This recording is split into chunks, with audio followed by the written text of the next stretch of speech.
Menurut hemat kami, kegiatan ini merupakan upaya kita bersama dengan dukungan dari berbagai pihak untuk menggali dan mengembangkan potensi sumber daya manusia, khususnya generasi muda di Kabupaten Aceh Tengah.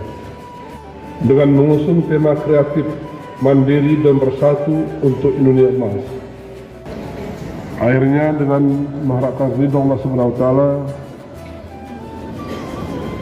saya mengucapkan Bismillahirrahmanirrahim penyelenggaraan Festival Pelajar Nusantara RRI Takengon tahun 2022 dengan resmi kami nyatakan dibuka.